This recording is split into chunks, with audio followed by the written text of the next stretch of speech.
J'appelle à la barre aujourd'hui Aileen Wuornos, qu'on a surnommée la demoiselle de la mort, qui a tué 7 hommes, qui a été condamnée à mort pour 6 de ses meurtres. C'était une prostituée qui a eu un parcours de vie extrêmement chaotique. Elle a défendu ses crimes en disant que c'était de la légitime défense, alors que ses clients essayaient de la violer. D'autres préfèrent dire qu'elle détestait les hommes. Une chose est sûre, ça a été l'une des premières tueuses en série américaines, et son profil a fait beaucoup parler à l'époque.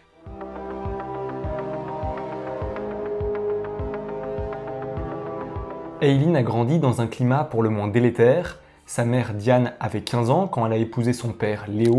Le mariage va durer moins de 2 ans et le papa part 2 mois avant la naissance d'Aileen. Du coup, elle n'a jamais rencontré son père, qui était un pédophile et qui a d'ailleurs été emprisonné et qui se suicidera en prison.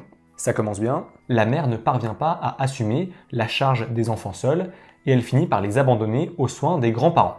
Ça continue, encore et encore, c'est que le début, d'accord. Vu qu'ils ont été adoptés très tôt par leurs grands-parents, le frère et la sœur ne connaissaient pas vraiment l'histoire de leur abandon, et ils ont dû encaisser cette révélation. Leur éducation ne va pas s'arranger parce que le grand-père est alcoolique et violent. À 11 ans, notre future tueuse aurait commencé à avoir quelques pratiques sexuelles à l'école pour avoir des cigarettes ou de la nourriture. Elle aurait aussi eu des relations avec son frère, et comme si ça ne suffisait pas, notre Aileen va se faire violer par un ami à son grand-père. Elle n'a que 14 ans lors de cette relation et elle va tomber enceinte, et l'enfant, au moment de l'accouchement, il va être placé dans un orphelinat. Là, pour l'instant, on est vraiment sur une enfance et une adolescence de merde. Pardonnez-moi l'expression. Et c'est pas fini. Entre ça, les agressions sexuelles et l'absence d'un modèle maternel, on peut supposer que l'éducation d'Aileen a été très compliquée. D'ailleurs, à 14 ans, elle est chassée de chez ses grands-parents et elle commence à se prostituer pour gagner de l'argent. Parce qu'elle n'a pas le choix et qu'elle n'a pas les moyens de faire autrement. Rapidement, Wuornos va avoir plusieurs ennuis avec la police, pour possession d'armes à feu ou encore conduite en état d'ivresse. Elle a aussi lancé une boule de billard dans la tête d'un barman lors d'une bagarre dans un bar. En faisant du stop, elle rencontre un homme de 76 ans qui avait une bonne situation et ils vont se marier et ça va durer 9 semaines comme relation. On dit que normalement l'amour dure 3 ans, mais là ça a à peine duré plus de 2 mois. Et puis est-ce qu'on peut vraiment parler d'amour alors qu'elle a frappé son mari avec sa canne, la canne dont il se sert pour marcher? Ça c'est moche de s'en prendre aux personnes âgées. La prochaine étape c'était quoi? De lui mettre un coup de déambulateur? Son frère meurt en 1976. Elle va toucher 10 000 $ d'héritage d'assurance vie et elle va tout dépenser très rapidement. Elle paye ses nombreuses amendes avec, elle s'offre aussi des produits de luxe et une nouvelle voiture qui ne va pas faire long feu. C'est peut-être pour ça qu'elle va ensuite en voler une dans la foulée. Son quotidien et son comportement sont sûrement impactés par tous les traumatismes de son enfance et elle aurait d'ailleurs tenté de se suicider 2 ans plus tard, en 1978, en se tirant une balle dans le ventre, mais elle survit et les crimes reprennent. Elle fait un braquage en 81, elle est aussi arrêtée pour avoir tenté d'encaisser des faux chèques, elle va ensuite voler une voiture comme je vous le disais, et au moment de son arrestation, elle donne une fausse identité à la police en donnant le nom d'une de ses tantes. Ça, normalement, tu peux le tenter quand tu te fais attraper parce que tu n'as pas composté ton ticket de bus ou ton ticket de train, mais là, le faire pour un vol de voiture, c'est quand même osé. Elle n'a pas froid aux yeux, la petite. Elle est plus à ça près. Elle accumule les PV et les condamnations. Elle cherche à avoir un petit peu de tout quoi, histoire de varier les plaisirs au niveau des contraventions. Oh non, encore un braquage à main armée alors qu'elle l'a déjà en double. Elle fait aucun effort. Forcément, à cause de toutes ces infractions et de son comportement violent, elle va faire plusieurs mois de prison au cours de sa vie. Mais en parallèle, il va y avoir une petite étincelle, un petit peu de positif dans cette histoire, puisque Aileen, elle va rencontrer Tyria dans un bar. Tyria qui est femme de ménage et avec qui elle commence une relation passionnelle. Enfin du positif et un échappatoire à tous ces crimes? Absolument pas. À la fin des années 80, en 1989 et en 90, on va aller encore plus loin dans ces crimes, et l'étape qui nous manquait, c'est les meurtres. Aileen va tuer 7 hommes en moins d'1 an, ce qui est une belle performance, on peut lui accorder ce mérite. Des meurtres assez identiques, puisque les victimes sont toutes retrouvées criblées de balles. Tyria était au courant bien sûr, parce qu'on va les voir ensemble au volant de l'une des voitures des victimes.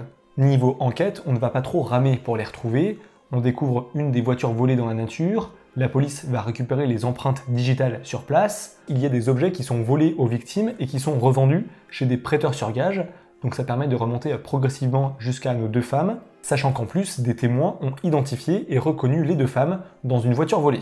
On retrouvera aussi dans un box que Wuornos louait les outils d'une des victimes, un appareil photo ou encore un rasoir qui appartenait à un autre homme. Les 2 amantes finissent par s'éloigner l'une de l'autre géographiquement, ce qui va accélérer les opérations de police. Des enquêteurs sous couverture vont d'abord approcher Wuornos dans le bar qu'elle a l'habitude de fréquenter, et ils vont lui offrir quelques bières en portant sur eux des micros pour essayer d'en apprendre davantage et capter d'éventuelles informations pour faciliter son arrestation.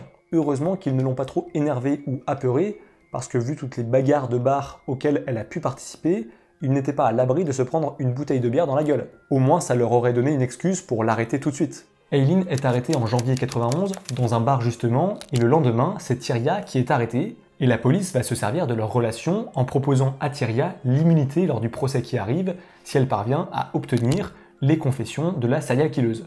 Les appels téléphoniques entre les deux femmes ont été nombreux, durant plusieurs jours après l'arrestation. D'ailleurs, la serial killeuse, elle avait bien compris ce qu'il était en train de se passer, et elle finit malgré tout par avouer. Par contre, sa version des faits, c'est que c'était de la légitime défense. Elle accuse ses victimes de l'avoir violée ou tenté de la violer, et elle les aurait abattues pour se protéger. Malheureusement, sa défense ne va pas tenir au tribunal, toutes ses condamnations et ses délits passés ne vont pas jouer en sa faveur non plus, surtout qu'au-delà des meurtres, elle aurait poussé ses victimes à se déshabiller, comme pour les rabaisser, sans oublier qu'elle leur volait leur effet personnel et parfois leur voiture, donc ça allait plus loin que de la légitime défense. Surtout qu'à 6 ou 7 reprises, on peut commencer à avoir des doutes. Elle est reconnue coupable successivement de 6 meurtres et elle est condamnée à mort 6 fois. Sa 7e victime n'ayant jamais été retrouvée, on ne va pas la poursuivre pour ce crime-là. Mais bon, là, 6 condamnations à mort, ça suffit. Le résultat est le même. Ils ne vont pas la ressusciter pour la tuer à chaque fois. En tout cas, cette sentence l'énerve au plus haut point, puisque au procès, elle va s'emporter, et elle crie qu'elle espère que les juges se feront violer. La criminelle a tenté un appel de sa condamnation, qui n'a rien donné, et après, elle a abandonné tous ses droits et elle a accepté sa peine. Elle aurait même déclaré qu'elle détestait les hommes et qu'elle serait prête à les tuer de nouveau. Alors oui, c'est sûr qu'une fois que t'as dit ça, c'est compliqué de faire appel et de plaider non coupable. Sinon, bon courage aux avocats. Déjà qu'elle va avoir du top niveau de ce côté-là.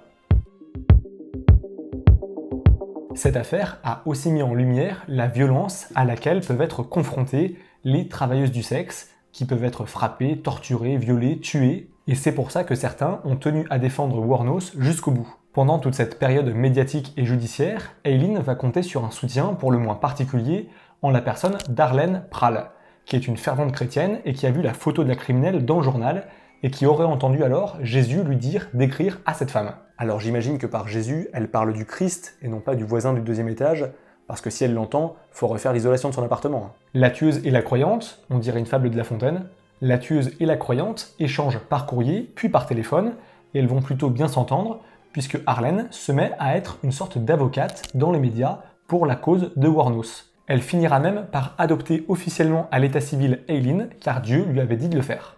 Est-ce qu'on peut dire que Dieu a quand même de drôles d'idées? En prison, la tueuse a accusé les gardiennes de l'avoir maltraitée pour la pousser à bout, en faisant tomber sa nourriture par terre par exemple, et pour éviter d'avoir des mauvaises surprises dans les douches communes, Wuornos faisait sa toilette dans le lavabo de sa cellule. Malgré tout ça, la criminelle semblait aimer sa notoriété et elle aimait rappeler ses crimes. Et on rapporte qu'elle voulait être payée pour ses interviews qu'elle donnait. Pas sûr que cet argent lui soit très utile là où elle va. Juste avant d'être exécutée, en octobre 2002, Wuornos refuse son dernier repas et elle préfère juste prendre une simple tasse de café.